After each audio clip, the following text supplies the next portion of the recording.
नमस्कार विद्यार्थी मित्रांनो, मी रवींद्र माने, राज्यकर निरीक्षक 2017. पण आज ग्रुप बी आणि सी या पूर्वपरीक्षेसाठी काही माहिती पाहणार आहोत. जर तुम्ही बघितलं तर आज दिनांक 15 मार्च 2023 आहे. सो इथून पुढे तुम्हाला एक्झॅक्टली अराउंड 45 डेज आहेत. सो बऱ्याच लोकांची अशी मागणी होती की 45 डेजचं जे नियोजन आहे ते कसं करता येईल सर, किंवा 40 दिवसांचं नियोजन कसं करता येईल. या अगोदर सुद्धा तुम्ही 90 दिवसाचं किंवा 80 दिवसाचं जे काही आहे नियोजन ते तुम्ही फॉलो केलं असेल. परंतु जर काही व्यक्ती किंवा काही उमेदवार जर आत्ता अभ्यासाला सुरुवात करत असतील आणि त्यांचा असा प्रश्न असेल की सर या 40 दिवसामध्ये किंवा ह्या 45 दिवसामध्ये अभ्यास जर केला प्रॉपर तर आम्हाला पास होण्याचे काही चान्सेस आहेत का, तर नक्कीच आहेत. जर तुम्ही प्रॉपर ह्या 40-45 दिवसांचं नियोजन केलं आणि रेग्युलर अभ्यास जर केला तर तुम्हाला नक्कीच ह्या 40-45 दिवसामध्ये ही पूर्व परीक्षा पास होता येते किंवा पास होता येईल. आम्ही ज्या गोष्टी इथे वर्कआउट केल्या आमच्या तयारी दरम्यान, आम्ही ज्या गोष्टींद्वारे आम्ही पास होऊ शकलो त्या गोष्टी काही शेअर करू इच्छितो इथे. त्या गोष्टींच्या आधारे तुम्ही त्याच्यामध्ये भरच टाकाल आणि तुम्ही त्या ओव्हरऑल गोष्टींचा अभ्यास करून तुम्ही ह्या परीक्षेला पास होण्यास सक्षम राहाल. दुसरी महत्त्वाची बाब, आत्ता यावर्षी 7,000च्या जवळपास वेकन्सी आहे. त्यामुळे न भूतो न भविष्यती अशी यावेळेची वेकन्सीची संख्या आहे. त्यामुळे वेकन्सीज खूप आहेत. तुम्ही जर ठरवलं की आता जरी तुम्ही एंट्री करत असाल आणि आता जरी तुम्ही पास होण्याचं स्वप्न पाहिलं असेल तर डेफिनेटली तुम्ही 40-45 दिवस प्रॉपर वापरून फोकस अभ्यास करून ह्या गोष्टी करू शकता. त्यामुळे तुम्ही सुरुवातीपासून हा व्हिडिओ एंडपर्यंत कंप्लीट बघा. आपण स्टार्ट करूया, ठीक आहे. सो सगळ्यांनी काळजीपूर्वक ऐका आणि शेवटपर्यंत पहा जेणेकरून तुम्हाला त्याचा पूर्ण अर्थ समजेल, ठीक आहे. सो सुरुवात करूया. आपल्याला जर तुम्ही बघितलं तर जवळपास 45 दिवसांचा अवधी, सो मी इथे लिहितो आपल्याकडे जवळपास 45 दिवसांचा अवधी आहे. आणि 45 दिवसांचा जर अवधी कन्सिडर केला तर मी म्हणेल याच्यामध्ये 30 दिवस तुम्ही अभ्यासासाठी वापरा. 30 दिवस जे आहे पूर्ण महिना अभ्यासासाठी वापरा. 30 दिवसांमध्ये ज्यांनी अगोदरपासून अभ्यास केलेला आहे त्यांनी ह्या 30 दिवसामध्ये रिगरस रिव्हिजन करायचं आहे आणि जे आजपासून किंवा आत्तापासून सुरू करणार आहेत त्यांनी ह्या 30 दिवसांचं प्रॉपर नियोजन करायचं आहे. आता या 30 दिवसांमध्ये तुम्ही कसं करू शकता, तर आपल्याकडे विषय जवळपास आहेत 7. आता याच्यामध्ये जर बघितलं तुम्ही 7 दिवसांमध्ये 7 पेपरमध्ये तर तुम्हाला डिवाइड केलं तर तुम्हाला जवळपास 3 ते 4 विषय एका विषयाला मिळतात. त्यामुळे जर तुम्ही तसं इव्हन जर वर्गीकरण करायचं म्हटलं तर तुम्हाला 3 ते 4 दिवस ऐकायला मिळतील. आता जर तुम्ही हा अप्रोच ठेवला तर तुम्हाला 3 ते 4 दिवसांचा जो अवधी आहे तो पुरेसा आहे जर तुम्ही पूर्ण वेळ अभ्यास करत असाल. पूर्ण वेळाचा अर्थ तुम्ही दिवसाचे ऍटलीस्ट 8 ते 9 तास यूज करताय असं आपण कन्सिडर करू. आणि तेवढा जरी प्रॉपर यूज केला तुम्ही तर बऱ्यापैकी तुम्ही एफिशियंटली काम करू शकता किंवा अभ्यास करू शकता. आता याच्यामध्ये जर 7 विषय आपण विचारात घेतोय तर 7 विषयांमध्ये मी तुम्हाला सांगणार आहे की कुठल्या विषयाला तुम्ही काय गोष्टी वापरू शकता. सो थोडक्यात आपण इथे 7 विषयांमध्ये डिवाइड करणार आहोत. 3 ते 4 दिवस आपण प्रत्येकी देणार आहे आणि शेवटी जे 15 दिवस आपण इथे राहिले, कारण 30 + 15 जर बघितलं तुमचं तर 45 डेज होणार आहेत. या 15 डेज मध्ये तुम्ही बऱ्यापैकी गोष्टी रिवाइज करणार आहेत ज्या तुम्ही 30 दिवसांमध्ये केलेल्या आहेत. त्यामुळे ओव्हरऑल हे 45 डेजचा जर प्लॅन बघितला तर याच्यामध्ये तुम्हाला रिव्हिजन पण होईल आणि बऱ्याचशा गोष्टी तुमच्या वाचून पण होणार आहेत. फक्त इथे आपण डिटेल वाचत बसणार नाहीये किंवा नको त्या गोष्टी वाचणार नाही. आपण फक्त फोकस ज्या गोष्टी परीक्षांमध्ये दिसतात त्याच गोष्टींवरती आपण फोकस करायचा, ठीक आहे. सो सगळ्यांनी काळजीपूर्वक ऐका. त्यांनी इतिहासामध्ये तुम्हाला मेन्शन केलंय की आधुनिक भारताचा आणि विशेषतः महाराष्ट्राचा इतिहास. आता याच्यात सगळ्यात पहिली गोष्ट लक्षात घ्या, क्वेश्चन किती असतात त्या हिशोबाने लिहायचं. सगळ्यात पहिले इतिहासाला 15 क्वेश्चन आहेत आणि भूगोलाला 15 क्वेश्चन आहेत. इतिहासाला बऱ्याच वेळा असं मिसअंडरस्टूड केलेलं आहे की इतिहासामध्ये मार्क्स येत नाहीत किंवा इतिहासाचे क्वेश्चन आउट ऑफ सिलेबस किंवा आउट ऑफ द बॉक्स जातात. तर सध्या जर बघितला तर तो पॅटर्न खूप नॉर्मल आहे आणि तुम्ही जर बघितलं तर इतिहासामध्ये सुद्धा मार्क येतात आणि तिथे तुम्ही जवळपास 10 ते 12+ मार्क घेऊ शकता. त्यामुळे सगळ्यांनी लक्षात घ्या, इतिहास सध्याच्या ट्रेंडमध्ये किंवा सध्याच्या क्वेश्चन विचारण्याचा त्यांचा जो पॅटर्न आहे त्यामध्ये इतिहासाला मार्क्स येऊ शकतात. इतिहासामध्ये तुम्ही जास्त पुस्तकं आता वाचत बसू शकत नाही, तुमच्याकडे तितका वेळ नाही. तर ज्यांनी आता सुरुवात केली की आता अभ्यास करतात, ज्यांना असं वाटतं की आम्ही 40-45 दिवसात काय टार्गेट करू शकतो, त्यांच्यासाठी आहे की तुम्ही पहिल्यांदा इतिहासासाठी 11वीचा स्टेट बोर्ड वाचायला पाहिजे. 11वीचा स्टेट बोर्ड वाचा. या बुकमध्ये हे ओल्ड आहे बघा, हे जुनं पुस्तक आहे. 11वीचं जुनं पुस्तक तुम्ही मिळवा, कुठल्याही इंग्लिशमध्ये वाचा किंवा मराठीत वाचा, पण या पुस्तकातून तुम्ही 6 ते 7 चॅप्टर वाचणार आहे. सामाजिक प्रबोधन पासून सुरुवात करणारे 2रा की 3रा चॅप्टर आहे तिथून आणि पुढचे सगळे धडे तुम्ही थरोली वाचणार आहे. हे पुस्तकाचे पेजेस जवळपास 50 ते 60 आहेत. तुम्ही वाचायचं ठरवलं तर 1 ते 2 दिवसात तुम्ही त्याला उठवू शकता. म्हणजे ओव्हरऑल हिस्ट्रीचं तुम्ही याच्यातून करा जेणेकरून तुमच्याकडे वेळ कमी आहे, शॉर्ट बट स्वीट मध्ये ह्या गोष्टी होतील. त्यामुळे 11वीचा इतिहास सगळ्यांनी वापरा. दुसरं फोकस असला पाहिजे टॉपिक्स वरती. त्या टॉपिक्सची नाव आहेत समाज सुधारक. आता समाज सुधारकांमध्ये पण सगळे समाज सुधारक वाचत बसायचं नाही. काही महत्त्वाच्या समाज सुधारकांची लिस्ट आपण करू शकतो, जसे महात्मा फुलेंसारखे व्यक्तिमत्व असतील किंवा टिळकांसारखं व्यक्तिमत्व असेल, आगरकरांसारखं व्यक्तिमत्व असेल, शिवाय तुम्हाला बाकीचे जे समाज सुधारक आहेत शाहू फुले आंबेडकर ह्या सगळ्यांचं ओव्हरऑल तुम्ही एक लिस्ट बनवू शकता. मला वाटतं की तुम्ही तशी जर लिस्ट बनवली तर तुम्हाला एक 10 पर्यंत समाज सुधारक मिळतील. त्या 10 समाज सुधारकांची तुम्ही प्रॉपर लिस्ट बनवा आणि ते 10 समाज सुधारक इथून करा 11वीच्या स्टेट बोर्ड मधून, किंवा तुम्हाला दुसरा एक ऑप्शन आहे गाठा सरांचं पुस्तक तुम्ही वापरू शकता. इथे पण त्यांनी व्यवस्थितरित्या समाज सुधारक दिलेले आहेत. पण पूर्ण समाज सुधारक वाचत बसू नका, वेळ खूप कमी आहे तुमच्याकडे सध्या. ज्यांनी अगोदर वाचले त्यांनी यांचं परत रिव्हिजन करा. ठीक आहे, सो दोन्ही कॅटेगरीच्या विद्यार्थ्यांसाठी सांगतोय.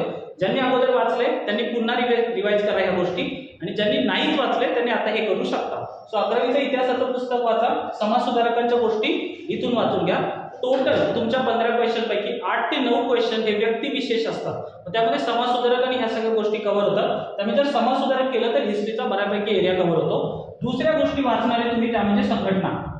आता या संघटना कोणत्या आहेत? तर संघटना जसं की तुमची इंडियन नॅशनल काँग्रेस आणि त्या अगोदर ज्या संघटना बनल्यात म्हणजे बॉम्बे असोसिएशन सारखी संघटना किंवा ईस्ट इंडिया असोसिएशन सारखी संघटना किंवा अजून कितीतरी संघटना आहेत ज्या तुमच्या काँग्रेस बनण्याच्या अगोदर बनल्या. सो ह्या संघटना सगळ्यांनी करायच्या. करताना त्याचं इयर आणि त्याचं उद्दिष्ट आणि त्यामध्ये ऍक्टिव्ह असलेली लोक. सो हे सगळं जर ओव्हरऑल बघितलं तर इथे तुम्हाला 2 ते 3 मार्क ह्याच्यात कव्हर होतील. इथे तुम्हाला 6 ते 7 मार्क कव्हर होतील व्यक्तिविशेष मध्ये. म्हणजे ओव्हरऑल तुमचे 10 पर्यंत मार्क इथे कव्हर होतील. आणि रिमेनिंग जो एरिया आहे त्यामध्ये जसे की फेमस टॉपिक आहेत 1857च्या उठावासारखे किंवा मुस्लिम मुवमेंट तुम्ही बघू शकता, सर सय्यद अहमदांचं काम असेल किंवा पाकिस्तानची निर्मिती असेल, याच्यावरती पण आपल्याला क्वेश्चन आलेले बघायला मिळतात. सो तुम्ही काय करायचं, याच्या सप्लिमेंट मध्ये तुम्ही मुस्लिम चळवळ करू शकता. जर तुम्हाला अजून वेळ बाकी असेल तर मुस्लिम चळवळ करा, क्रांतिकारकांची चळवळ करू शकता. क्रांतिकारकांच्या चळवळीवरती तुम्हाला एखादा दुसरा प्रश्न सापडेल. त्यानंतर तुम्ही लेटर पार्ट जो आहे म्हणजे अराउंड 1920 नंतरच्या 3 चळवळी आपल्याकडे आहेत. म्हणजे असहकार चळवळ, त्यानंतर तुमची सिव्हिल डिसओबिडियन्स ज्याला तुम्ही सविनय कायदेभंग म्हणता, आणि शेवटी चालेजाव चळवळ. ह्या गोष्टींमध्ये तुम्हाला एखादा दुसरा प्रश्न सापडेल. आणि शेवटचा जो पार्ट आहे ज्याच्यामध्ये भारत स्वातंत्र्याच्या दिशेने वाटचाल करत होता तिथे तुम्हाला एखादा प्रश्न सापडेल. सो अशा पद्धतीने जर इतिहासाचं वर्गीकरण केलं मोठं तर तुम्हाला बरेचसे प्रश्न कव्हर होऊ शकतात. आयएनसी करताना तुम्ही काय करायचं, याला फोकस करा. इथे 1 ते 2 प्रश्न तुमचे इझिली टॅकल होतील. काँग्रेस करताना काँग्रेसच्या स्थापनेपासून, काँग्रेसच्या उद्दिष्टापासून, सुरुवातीचे अजेंडा आणि त्यानंतर काँग्रेसची महत्त्वाची सेशन तुम्हाला माहिती पाहिजे. काँग्रेसची महत्त्वाची सेशन म्हणतोय पाठ पाहिजे, कुठे झालेत आणि तिथे कोण अध्यक्ष होतं, ऍटलीस्ट एवढं तरी माहिती पाहिजे. त्यामुळे काँग्रेस करताना व्यवस्थित करा आणि प्रायर ऑर्गनायझेशन त्याच्या ज्या झाल्या त्या प्रॉपर करा. त्यांचे अध्यक्ष, त्याचा उद्देश. हल्ली एक ट्रेंड आहे की संघटनांचे उद्दिष्ट विचारतात. त्यामुळे त्याचे अध्यक्ष, फॉर्मेशनचे फाउंडर कोण आहेत, उद्दिष्ट काय, आणि या गोष्टीचा जर का कुठे काही कनेक्शन्स असतील तर ते तुम्ही व्यवस्थित बघा. हे तुम्ही 3 ते 4 दिवसात प्रॉपर कव्हर करू शकता. इतकंच करा. जास्त तुम्ही करायला गेला तर तुमच्या बऱ्याचशा गोष्टी राहून जाणार आहेत. तुमच्याकडे वेळ कमी आहे त्यामुळे आपण फोकस करणार आहे. एवढ्यावरती तुमचे ऍटलीस्ट 10+ मार्क्स येऊ शकतात. त्यामुळे हिस्ट्रीला तुम्ही अजिबात सोडून द्यायचं नाही. सोपा टॉपिक आहे. सध्याच्या हिशोबाने तुम्हाला 10+ मार्क देऊन जाईल आणि 10+ मार्क येण्यासाठी तुम्ही ह्या गोष्टी करू शकता. 3 ते 4 दिवसात होतात आणि नंतर तुम्ही ज्यावेळेस रिव्हिजन कराल ऑब्विसली तुमचा डेटा डोक्यामध्ये फिक्स होऊन जाईल. ठीक आहे. जसं की भूगोलामध्ये तुम्हाला काय टायटल दिसतंय की त्यांनी सांगितलं महाराष्ट्राचा भूगोल सांगितलाय. याचा अर्थ तुम्हाला परीक्षेला महाराष्ट्राच्या भूगोलावरती फोकस्ड आहे.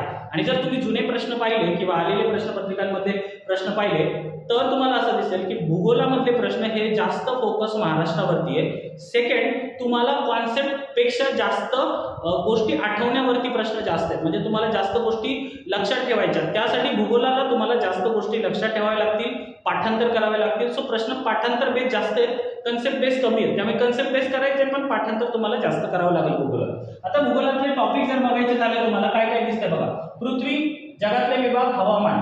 आता पहिले जर 3-4 टॉपिक बघितले, अक्षांश, रेखांश या सगळ्यांवरती प्रश्न आले. सो हे तुम्हाला बेस्ट कुठे मिळेल, हे तुम्हाला बेस्ट मिळेल 6वी 7वीची जी पुस्तक आहेत स्टेट बोर्डची ते सरळ घ्यायचं आणि त्याच्यामध्ये ह्या गोष्टी व्यवस्थित दिल्यात. तुम्हाला पृथ्वी दिली आहे, त्याचं रेखावृत्त म्हणजे काय, अक्षवृत्त म्हणजे काय, ज्याला इक्वेटर, लॉन्जिट्यूड, लॅटिट्यूड म्हणतात. सो हे सगळं व्यवस्थित दिलेलं आहे. शिवाय तुम्हाला प्रमाणवेळ कशी ठरवली जाते याच्यावरती प्रश्न येतात. सो या सगळ्या गोष्टी तुम्हाला स्टेट बोर्डामधून भरपूर इझी प्रमाणात सोप्या भाषेमध्ये मिळतील, तर तुम्ही त्या करू शकता. त्यानंतर जगातले विभाग वगैरे ह्या गोष्टी खूप ब्रीफ करायच्या. खूप ब्रीफ करायच्यात. कोणी मला विचारलं वर्ल्ड जिओग्राफी करायचं का, तर वर्ल्ड जिओग्राफी करायचं नाहीये. आपल्याला इथे ब्रीफमध्ये जगातले विभाग करायचे. जसं की तुम्ही पोपेलचं वर्गीकरण जर बघितलं तर तुम्हाला त्याने जगातल्या विभागांचं वर्णन केलेलं आहे. त्या हिशोबाने तुम्ही ते करू शकता. जर तुम्हाला इंग्लिश कम्फर्टेबल असेल तर तुम्ही एनसीईआरटी वापरू शकता. तर एनसीईआरटी मध्ये पण हे दिलंय. 6वी 7वी 8वीच्या एनसीईआरटी कम्फर्टेबल आहेत, छोटे छोटे आहेत, 30 ते 40 पानाची पुस्तकं आहेत, ती तुम्ही कव्हर करू शकता या गोष्टींसाठी. ठीक आहे. आणि जर तुम्हाला एकच सॉलिड पुस्तक पाहिजे असेल तर तुम्ही कुठचंही एखादं पुस्तक वापरू शकता. जसं की देसले सरांचं पुस्तक, दीपस्तंभ सरांचं पुस्तक आहे, किंवा तुम्हाला सौदी सरांचं पुस्तक आहे. या पुस्तकांमधून ह्या गोष्टी कव्हर होतील जर तुम्हाला स्टेट बोर्ड वाचायचं नसेल तर. सगळी महत्वाची बाब आहे महाराष्ट्रातल्या जमिनीचे प्रकार, पर्जन्यमान, प्रमुख पिके, शहरे, नद्या, उद्योगधंदे. आता हे जे टॉपिक आहेत ते तुम्हाला सौदी सरांच्या पुस्तकात मिळून जातील. जमिनीचे प्रकार म्हणजे मृदा आणि जमीन हे एकत्र आपल्याला करायचे. बऱ्याच वेळा मृदा या घटकावरती प्रश्न आलेला आहे. सॉइलचे टाइप्स आणि ते कुठल्या एरियामध्ये आढळतं. त्यानंतर खनिजांसारखे टॉपिक करायचे. हे टॉपिक तुम्ही नोट करा लेक्चर ऐकताना, जेणेकरून काय होईल तुम्हाला ते बूस्ट करेल. खनिजांवरती डेफिनेटली प्रश्न असतो, त्यामुळे खनिजे आणि लोकेशन इतकंच करायचं. म्हणजे महाराष्ट्राच्या जिल्ह्यांवरती सरळ तुम्ही एक ब्लँक मॅप घेऊ शकता आणि त्या जिल्ह्यांवरती त्या खनिजांचं नाव लिहून ते ब्लँक मॅप तुम्हाला रिव्हिजनसाठी होऊ शकतात. त्या बॉक्साईटचं एक्झाम्पल देतो. जर बॉक्साईट खनिज म्हटलं तर आपल्याला असं दिसतं की कोकणातला जो भाग आहे आपला आणि आपला जो पश्चिम महाराष्ट्राचा साऊथकडचा भाग आहे तिथे आपल्याला जास्त बघायला मिळतं. म्हणजे कोल्हापूर असेल, सातारा, सांगली किंवा रत्नागिरी, सिंधुदुर्ग ह्या एरियामध्ये तुम्हाला बॉक्साईट बघायला मिळतं. सो बॉक्साईट तुम्ही जर तिथे लिहून ठेवलं तर तुम्हाला इझिली ते मॅप रिडिंग करता येईल आणि तुम्हाला ते लक्षात सुद्धा जास्त राहील. त्यामुळे ही टेक्निक तुम्ही वापरून बघू शकता ह्या 45 दिवसामध्ये. पण खनिजे सारखा टॉपिक अजिबात सोडायचा नाही. मृदा नावाचा टॉपिक सोडायचा नाही. त्यानंतर जंगले किंवा वने, वेगवेगळ्या प्रकारची वनं आपल्या महाराष्ट्रामध्ये आढळतात, तर त्यांचे प्रकार आणि महाराष्ट्रामध्ये पर्जन्यानुसार त्याचं जे वर्गीकरण आहे ते कसं झालंय ते बघायचं आपण. थर्ड, पर्जन्याचे प्रकार किती आहेत. महाराष्ट्रात पर्जन्य कुठे कसं आढळतं. पर्जन्य जे तुम्ही बघता ते मान्सून प्रकारचं आहे. मग मान्सून बनतो कसा, तर मान्सून बनतो कसा तिथून महाराष्ट्रामध्ये त्याचं वितरण कसं आहे. काही ठिकाणी बघायला मिळतं की वितरण खूप कमी आहे किंवा पाऊस कमी पडतो, कुठे खूप जास्त पडतो. आंबोलीसारखं लोकेशन आपण नेहमी बोलतो. सो अशा पद्धतीने तुम्ही अप्रोच ठेवू शकता. नद्यांमध्ये तुम्हाला डेफिनेटली एखादा प्रश्न सापडेल. सो असं जर तुम्ही प्रश्नांचं वर्गीकरण केलं तर तुम्हाला 10 ते 12 प्रश्न इझिली टॅकल करता येतील, इझिली मार्क मिळवता येतील. इथले टॉपिक सोडून जास्त करायचं नाही. जे तुम्हाला मी बोर्डवर सांगितले तेच टॉपिक करायचे, जेणेकरून मला वाटतं जर लिस्ट बनवली तुम्ही भूगोलामध्ये तर पहिली लिस्ट बनवा आणि 10 ते 12 टॉपिकचे तुम्ही जर लिस्ट बनवली तर तुम्हाला तितके मार्क इझिली फेच होतील. त्यामुळे तुम्ही लक्षात घ्या, जास्त भारभार वाचायला वेळ नाहीये. ज्यांनी ऑलरेडी वाचले त्यांनी सुद्धा फोकस करा. ठराविक टॉपिकला जास्त रिवाइज करा जेणेकरून त्याचा फायदा होईल. ठीक आहे. पुस्तक वाचताना आपल्याला हे टॉपिक फोकस करायचे जे त्यांनी दिलेले आहेत. म्हणजे शहरे असतील तर शहरे, समजा त्यांनी जोड्या लावायला प्रश्न आला की एका बाजूला शहरं दिली आणि त्या शहरांच्या संदर्भातले उद्योगधंदे दिले, तर आपल्याला माहित पाहिजे त्यासाठी सिटीज किंवा रिव्हर देताना बऱ्याच वेळा मुलांचा प्रश्न असतो की सर आम्ही उपनद्यांच्या उपनद्या वाचायच्या का. आन्सर आहे डेफिनेटली नॉट. तुम्हाला जेवढं नॉर्मल वाटतंय तिथपर्यंतच वाचा. ज्या नद्या वाचताना मोठ्या नद्या आणि त्यांच्या उपनद्या इथपर्यंत केलं तरी चालेल. ठीक आहे. उद्योगधंद्यांवरती जास्त फोकस आहे. उद्योगधंदे व्यवस्थित करा. जर तुम्हाला मिळत नसेल तर तुम्ही स्टेट बोर्ड मधून करा. स्टेट बोर्ड मध्ये उद्योगधंदे आणि ह्या गोष्टी व्यवस्थित दिलेल्या आहेत. जर तुम्हाला मिळत नसेल तर, नाहीतर तुमच्याकडे ऑप्शन मी ऑलरेडी दिलेले आहेत, सौदी किंवा दीपस्तंभ. ठीक आहे. सो भूगोलावरती आपण बऱ्यापैकी बोललेलो. भूगोलामध्ये कुठल्याही परिस्थितीमध्ये 12+ मार्क आले पाहिजेत किंवा ऍटलीस्ट 10+ मार्क आले पाहिजेत, कारण भूगोलामध्ये मार्क घेणाऱ्यांची संख्या जास्त आहे. सो कॉम्पिटिशन मध्ये राहायचं असेल, आपल्याला कटऑफच्या बाहेर यायचं असेल, पार करायचे असेल तर डेफिनेटली आपल्याला भूगोलावरती फोकस केलाच पाहिजे. इतिहासामध्ये आपण बोललो की 10+ मार्क येतात, तसंच भूगोलामध्ये 11-12 सुद्धा मार्क येऊ शकतात. आउट ऑफ 15 बोलतोय मी. अर्थव्यवस्था जो घटक आहे तो डेफिनेटली इथे सुद्धा मार्क देणारा घटक आहे. तुम्हाला सगळ्यात जास्त भीती असते आणि सगळ्यात जास्त प्रश्न मुलांचे येतात की सर अर्थव्यवस्था किंवा अर्थशास्त्रासाठी काय करायचं. तर नॉर्मली तुम्ही मार्केटमध्ये बघितलं किंवा कोणालाही विचारलं तरी नॉर्मली 2 पुस्तकं कोणी सांगतं. मराठीमध्ये वाचणार असेल तर देसले सरांचं पुस्तक किंवा कोळपे सरांचं पुस्तक कोणी सांगतं. जर तुम्ही इंग्लिशमध्ये वाचणार असेल तर रमेश सिंगांचं रिकमेंडेशन येतं. सो जे काही तुम्ही वाचता अल्टिमेटली कंटेंट तेच आहे. आता फरक कुठे पडतो. फरक 2 ठिकाणी पडतो. नंबर 1, वाचणारा उमेदवार कोणत्या अप्रोचने वाचतोय. कारण तुमचा इकॉनॉमिक्समध्ये अप्रोच खूप महत्त्वाचा असतो. कारण प्रश्न येण्याची जी पॅटर्न आहे त्या पॅटर्नमध्ये असल्याला बघायला मिळतं की आपल्याला ॲज इट इज प्रश्न कमी येतात, जास्त तुमचे कन्सेप्ट बेस्ड प्रश्न येतात. सो अर्थशास्त्रात लक्षात ठेवायचं, मी इथे लिहितो, अर्थव्यवस्थेमध्ये संकल्पनात्मक प्रश्न जास्त येतात, डेटा खूप कमी येतो. बऱ्याच मुलांनी डेटाचा खूप बाहू केलेला आहे. डेटा तुम्हाला जास्त विचारत नाहीये, त्यामुळे डेटावरती आता तरी फोकस करू नका, खूप कमी वेळ आहे. त्यामुळे आता फोकस करायचा कन्सेप्ट बेस. मी काही टॉपिक सांगतो तेवढे टॉपिक तुम्ही लिस्ट आउट करायचे, तेवढे तुम्हाला मी जो वेळ अलोकेट केलाय त्या दरम्यान तुम्ही प्रिपेअर करून घ्यायचे. ठीक आहे. महत्त्वाचे टॉपिक करायचे जसं की राष्ट्रीय उत्पन्न, नॅशनल इन्कम हा जो टॉपिक आहे त्याच्यात ठराविक कॉन्सेप्ट आहेत जसे की जीडीपी आहे, जीएनपी आहे, परत राष्ट्रीय उत्पन्न मोजण्याच्या पद्धती आहे. सतत याच्यावरती प्रश्न आलेले आपल्याला बघायला मिळतात. पण इथे तुम्हाला कन्सेप्ट माहिती पाहिजे, म्हणजे जीडीपी म्हणजे काय, जीएनपी म्हणजे काय, एनएनपी म्हणजे काय, घसारा म्हणजे काय, राईट. त्यानंतर तुम्हाला बाहेर जाणारं उत्पन्न म्हणजे काय, देशात येणारं उत्पन्न म्हणजे काय, ह्या गोष्टी जर कळल्या तर तुम्हाला राष्ट्रीय उत्पन्न सोपं वाटेल. त्यामुळे राष्ट्रीय उत्पन्न करताना देशले सरांच्या पुस्तकातून किंवा कुठचे करताना व्यवस्थित लक्षात ठेवा, तिथे नंबर करत बसायचं नाही. आपल्याला जास्तीत जास्त कन्सेप्ट समजायचे आणि त्याच्या पुढे एक स्टेप जाऊन पाहिजे तर फॉर्म्युला करायचा आहे. त्यामुळे नॅशनल इन्कम तुम्ही चांगल्या पद्धतीने करा. इथे तुमचा 1-2 मार्क डेफिनेटली कव्हर होतो, इथून प्रश्न येतात. त्या उद्योग करताना मी काही गोष्टी सांगतो त्या करायच्या. उद्योगांचे प्रकार करायचे. उद्योगांचे प्रकार करा जसे की लघु उद्योग आहे किंवा जड उद्योग आहे, हे त्यांचे प्रकार झाले. लघु उद्योग जरा नीट वाचा, देसले सरांच्या पुस्तकातून लघु उद्योग जरा नीट वाचा, कारण आपल्या देशामध्ये लघु उद्योगांचा जीडीपीतला वाटा चांगला आहे आणि लघु उद्योगांवरती जास्तीत जास्त आपली रोजगार उपलब्ध होतात. त्यामुळे लघु उद्योग नीट वाचा. जर तुम्हाला ते वाचायचं असेल तर पुस्तकातून तुम्हाला ते मिळून जाईल. त्याला एमएसएमई पण म्हणतात कधी कधी. ठीक आहे. सो एमएसएमई जे आहेत, लघु उद्योग जे आहेत ते नीट वाचायचे तुम्हाला. त्यानंतर अजून एक गोष्ट वाचून घ्यायची ते म्हणजे धोरणं, औद्योगिक धोरणे. सो औद्योगिक धोरणे तुम्हाला नीट करायचे. लेटेस्ट 91 पर्यंतची जी धोरणे आहेत ती सगळ्या पुस्तकांमध्ये अवेलेबल आहे. थोडक्यात त्याचे 3-4 पॉईंट तुम्ही व्यवस्थित करून घ्या, त्याच्यावरती तुमचा एखादा दुसरा प्रश्न कव्हर होईल. त्यामुळे उद्योगमध्ये तुम्ही भूगोल आणि इथे दोन्ही ठिकाणी करणार आहेत. याच्यात काय करायचं, सगळ्यात पहिलं आपल्याला 3 गोष्टी बघायच्या. नंबर 1, आपल्या देशाचा व्यापाराचा व्हॉल्यूम किती आहे, म्हणजे आकारमान किती आहे आपल्या व्यापाराचं. त्याच्यानंतर आपल्याला बघायचं डायरेक्शन्स काय. ठीक आहे, डायरेक्शन्स काय. आणि दुसरं आहे की ज्याच्यामध्ये कोणत्या वस्तू येतात. ठीक आहे, कोणत्या वस्तू गट येतात. ठीक आहे. सो हे तुम्हाला बघायचंय आणि हे 2 टर्म्स मध्ये बघायचंय, इम्पोर्ट आयात आणि निर्यात एक्सपोर्ट. या 2 गोष्टींमध्ये तुम्हाला ह्या गोष्टी बसवायच्या आहेत.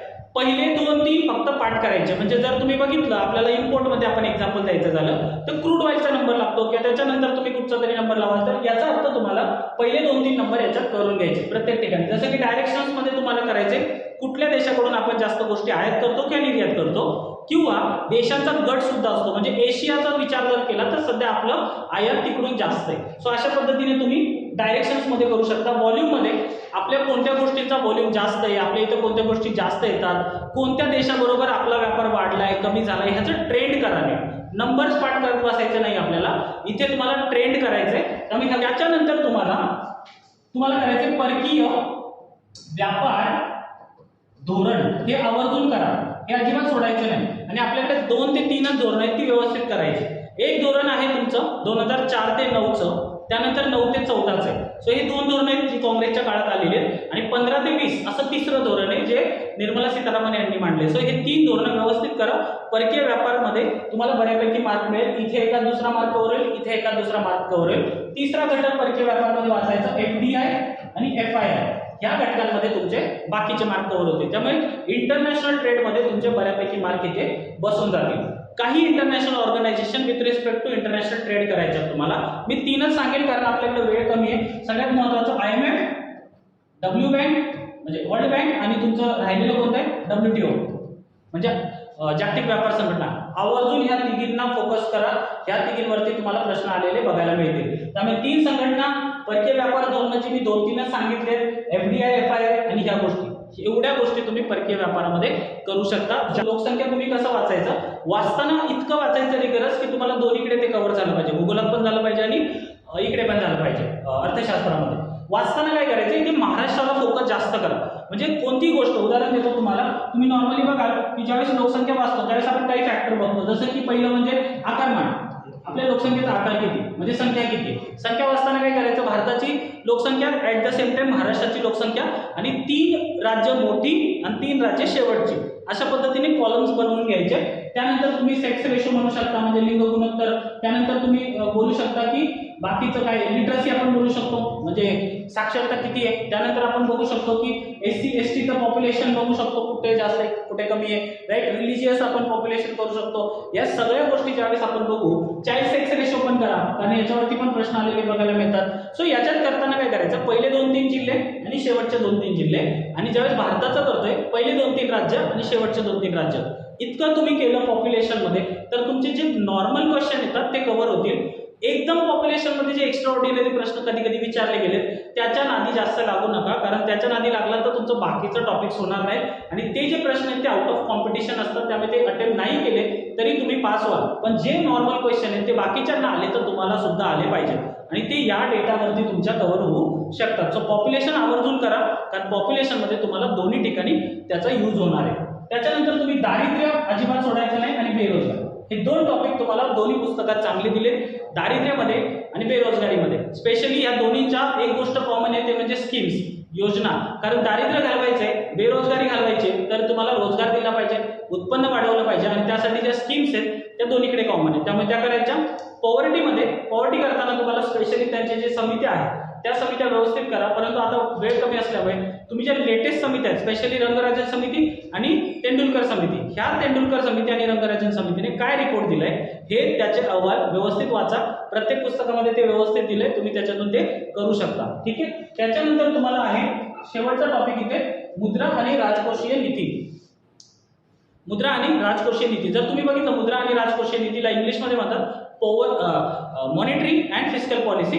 दोघांमध्ये सिंपल फरक आहे. जर RBI मेंटेन करत असेल तर त्याला मॉनिटरी पॉलिसी म्हणायचं, आणि जर सरकार मेंटेन करत असेल तर त्याला फिस्कल पॉलिसी म्हणायचं. या दोन्ही गोष्टींच्या संदर्भात तुम्ही काय करू शकता, तर पुस्तकामध्ये हे दिलेले टॉपिक आहेत, त्याच्यामध्ये सगळ्यात महत्त्वाचं RBI ची कामं करायची. RBI ची 2 प्रकारची कामं आहेत. RBI पूर्ण डिटेल वाचत बसायचं नाही, RBI ची कामं जास्त फोकस करायची. त्यामध्ये तुम्ही बघू शकता की क्वालिटेटिव्ह फंक्शन्स आणि quantitative function. So quantitative functions मध्ये तुम्ही बघू शकता की त्याच्यामध्ये repo rate, reverse repo rate किंवा SLR, CRR ह्या गोष्टी आहेत. ह्या गोष्टी आवर्जून करा, याच्यावरती प्रश्न येईल, आणि याच्यामध्ये कॉन्सेप्ट करा, नंबर पाठ करत बसू नका. तुम्हाला ते जनरली विचारतात, संकल्पना आणि ऑप्शन देतात, त्याच्यातलं एखादं उत्तर शोधायचंय. त्यानंतर तुम्ही गुणात्मक साधने बघा, जी मॉनिटरी पॉलिसी RBI ची आहे. त्याच्यानंतर फिस्कल धोरणामध्ये स्पेशली आपलं पब्लिक फायनान्स हा टॉपिक येतो. पब्लिक फायनान्स तसा खूप मोठा टॉपिक आहे, पण तुम्ही इतकं जास्त त्यामध्ये जास्त एंटर करता कामा नाही, कारण वेळ कमी आहे. तुम्ही काय करा, वित्तीय तूट नावाचा जो टॉपिक आहे तो व्यवस्थित करा. फिस्कल डेफिसिट ज्याला म्हणतात. वेगवेगळ्या प्रकारच्या तुटी आहेत बघा, प्राथमिक तुटे, वित्तीय तुटे, राजकोषीय तुटे, अजून कुठच्या मॉनिटाईज डेफिसिट आहे. या सगळ्याच्या तुटींचा आहे ना एका पानावरती नोट्स काढून ठेवा, आणि त्या तूट व्यवस्थित रिवाइज करत राहा, तुम्हाला त्याचा फायदा होईल. त्यानंतर तुम्हाला अजून एक गोष्ट करायची ती म्हणजे FRBM. आपल्या सरकारने त्यांचा खर्चाला नियंत्रित करण्यासाठी किंवा खर्च नियंत्रण करण्यासाठी FRBM नावाचा कायदा केलाय 2003 ला. तर तो कायदा काय होता, त्याच्यामधली उद्दिष्ट काय होती हे व्यवस्थित करा.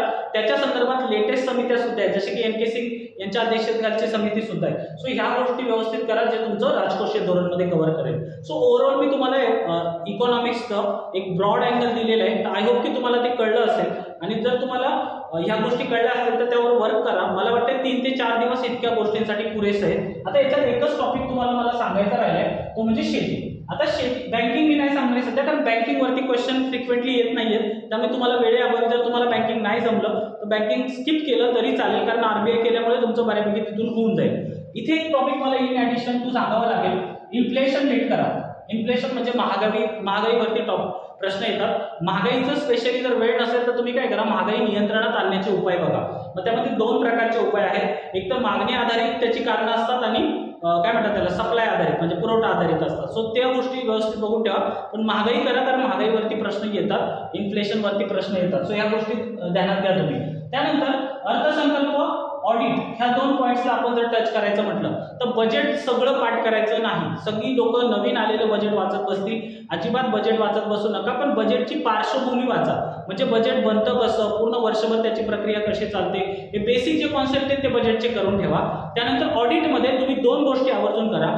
कॅग म्हणजे भारताचा नियंत्रक आणि महालेखा परीक्षक हा जो टॉपिक आहे तो व्यवस्थित करा, कारण ते ऑडिटचं सगळ्यात महत्त्वाचं पद आहे. त्यानंतर दुसरं तुम्ही करू शकता की ऑडिटचे टाइप्स करा. कारण ऑडिटमध्ये टाईप्स आहेत ते तुम्हाला कुठल्याही पुस्तकात मिळतील आणि त्यातल्या त्यात पुढे जाऊन जर एक स्टेप वेळ राहिला तर तुम्ही पब्लिक अकाउंट कमिटी हा टॉपिक करू शकता किंवा एस्टिमेट कमिटी यासारखे टॉपिक करू शकता जे तुम्हाला पॉलिटीमध्ये पण आहे. त्यामुळे तो कॉमन टॉपिक आहे तो तुमचा तिकडे पण होऊन जाईल. परंतु इथे आवर्जून तुम्ही कॅग आणि ऑडिट ह्या गोष्टी व्यवस्थित करा. शेवटी राहिले ते म्हणजे शेती. शेती कितपत करायचं, आता तुम्ही रंजन कोळंबे किंवा देसले सरांचं बघितलं तर शेतीचं खूप मोठे पेजेस आहेत किंवा जास्त टॉपिक आहे.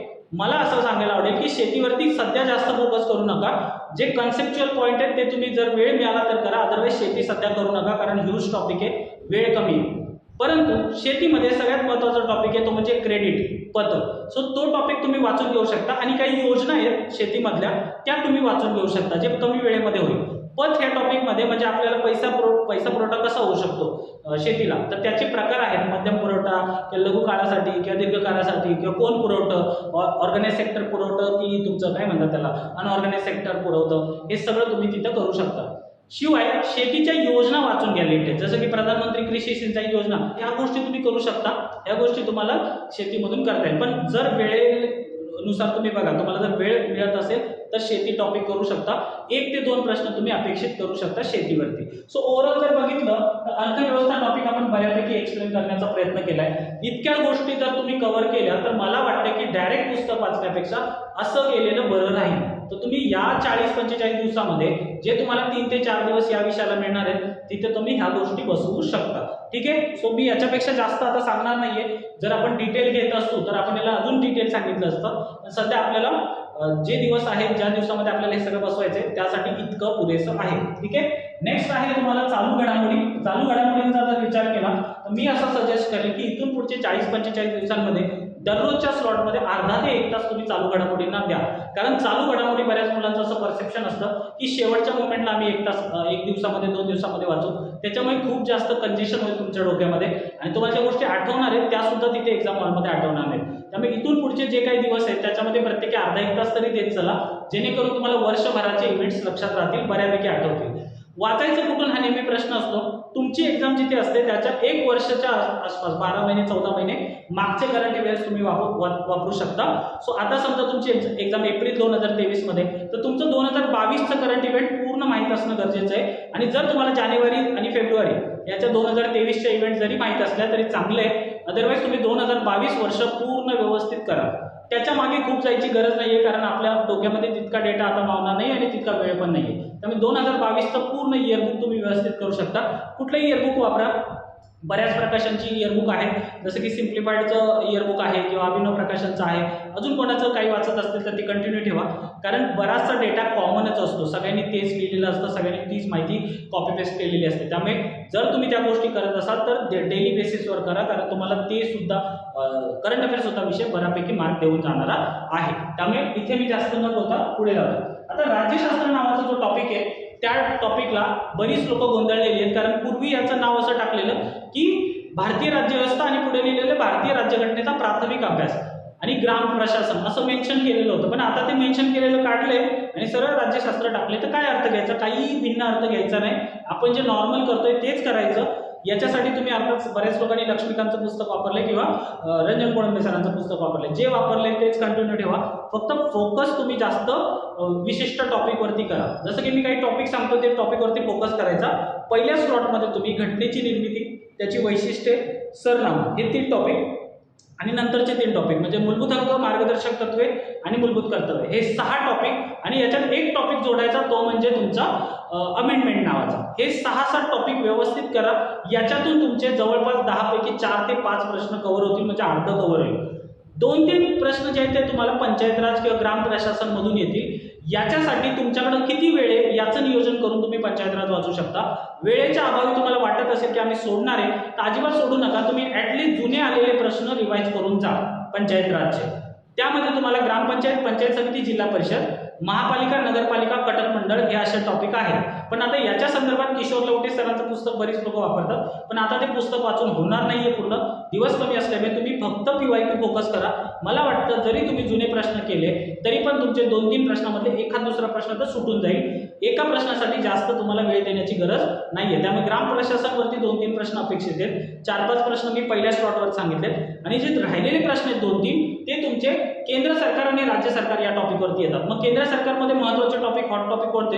राष्ट्रपती सारखा टॉपिक आहे, उपराष्ट्रपती, पंतप्रधान, त्यांचं मंत्रिमंडळ, अटॉर्नी जनरल. आणि जर राज्य सरकारमध्ये म्हणाला तर राज्यपाल, मुख्यमंत्री, मंत्रिमंडळ, महाधिवक्ता ह्याच्यावरती सतत प्रश्न आलेले आहेत. सो तुम्हाला वेळेनुसार तुम्ही ठरवा की काय करायचंय, परंतु ह्या टॉपिक्सवरती तुम्हाला प्रश्न येणार आहेत. पण पहिला स्लॉट व्यवस्थित करा. वेळ मिळाला तर हा स्लॉट करा. पंचायत राजवरती 1-2 प्रश्नासाठी तुम्ही काय करू शकता? जुने प्रश्न वापरू शकता. जास्त वेळ असल्यामुळे तुम्हाला इतकंच महत्वाचं आहे, राईट? त्यानंतर जर तुम्ही बघितलं विज्ञानाच्या बाबतीत एक लक्षात घ्या, बरीच लोक एक लमसम पुस्तक वापरतात. तर तुम्ही जर जे पुस्तक वापरताय तेच कंटिन्यू करा.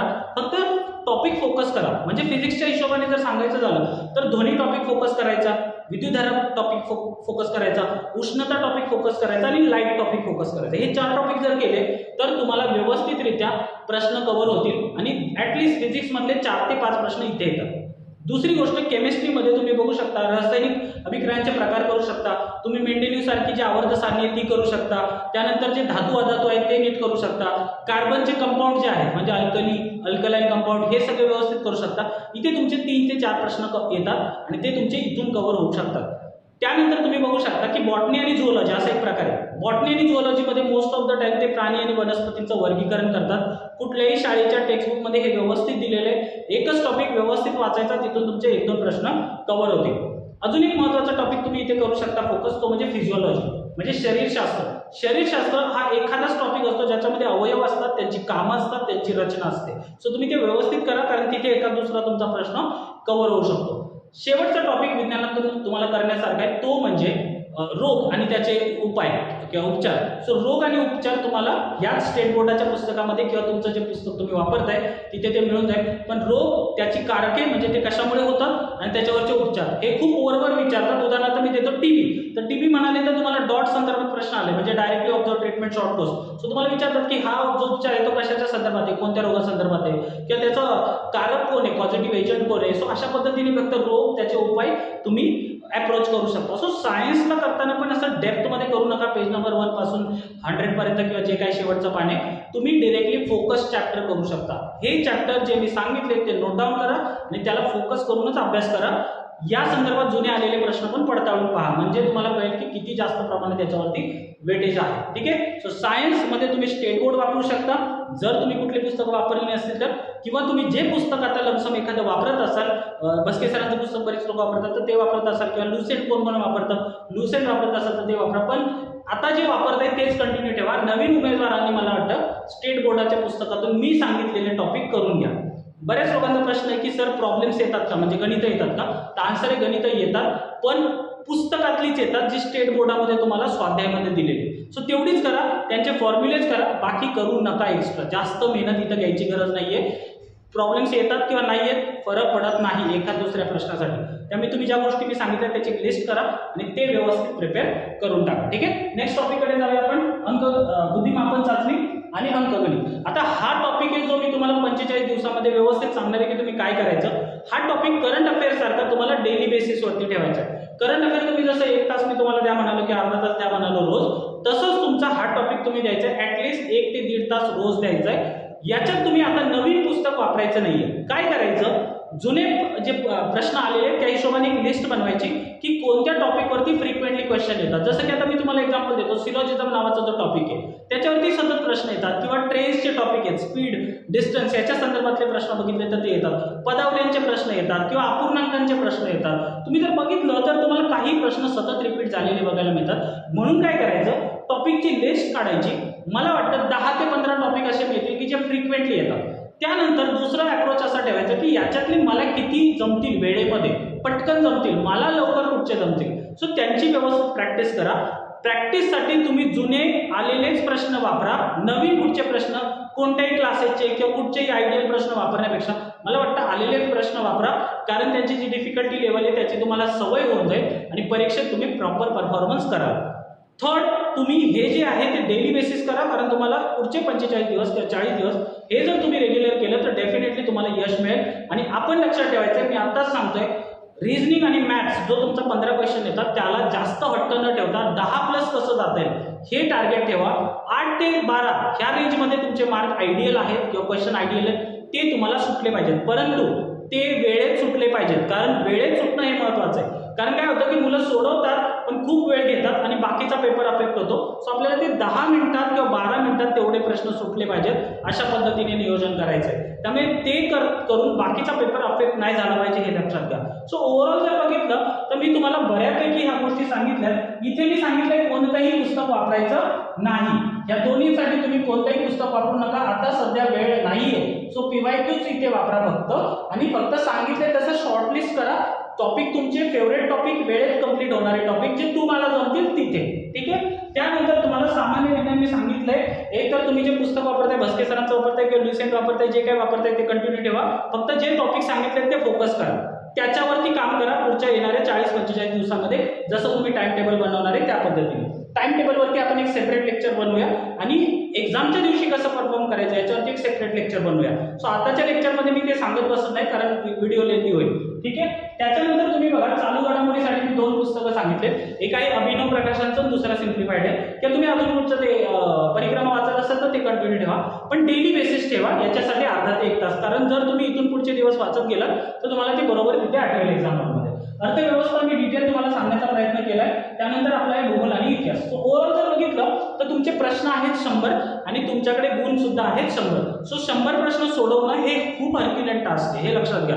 म्हणजे बऱ्याच मुलांना प्रश्नांची उत्तरं माहिती असतात पण पेपर कव्हर होत नाहीये. त्यामुळे वेकन्सीज खूप आहेत, 7000 वेकन्सीज आहेत. तुमची कट ऑफ डेफिनेटली थोडी खाली येणार आहे, पण त्या कट ऑफ मध्ये तुमचं जर नाव बघायचं असेल तर पुढचे येणारे 40-45 दिवस व्यवस्थित वापरा, प्रॉपर टाइम टेबल करा, जास्तीत जास्त तास बसा. मला असं वाटतं की तुम्ही तर फिजिकली आणि मेंटली दोन्ही बसू शकत असाल तर जास्तीत जास्त वेळ बसा आणि तुमचा सिलेबस तेवढ्या 45 दिवसात डेफिनेटली कव्हर होऊ शकतो. आय से डेफिनेटली कव्हर होऊ शकतो. कारण आता ज्या गोष्टी सांगितल्यात त्या खूप प्रिसाईज आहेत. त्या गोष्टी प्रॉपर वर्कआउट करा. ज्या गोष्टी मी सांगितल्या त्या गोष्टी एकदा क्रॉस चेक करा PYQच्या माध्यमातून. मी PYQच्या माध्यमातून बोलतोय की त्याच्यावरती प्रश्न आलेत का आणि त्या गोष्टींवरती फोकस करा. डेफिनेटली तुमचे 45 दिवस वर्थ होतील आणि तुम्ही नंतर परत मला कमेंट सेक्शनमध्ये सांगू शकता की तुम्हाला कसे गेले पेपर आफ्टर 30 एप्रिल. मध्ये मध्ये मी काही महत्त्वाचे व्हिडिओ तुम्हाला परत देत जाईल. त्यासाठी तुम्ही पूर्ण व्हिडिओ बघितला.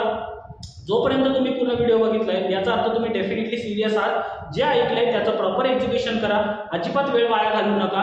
इथून पुढचे पूर्ण दिवस क्रुशियल आहेत. परत अशी जी काही वेकन्सीज आहेत त्या परत भेटतील नाही भेटतील माहीत नाही, पण आता जी संधी आलेली आहे ती सोडू नका.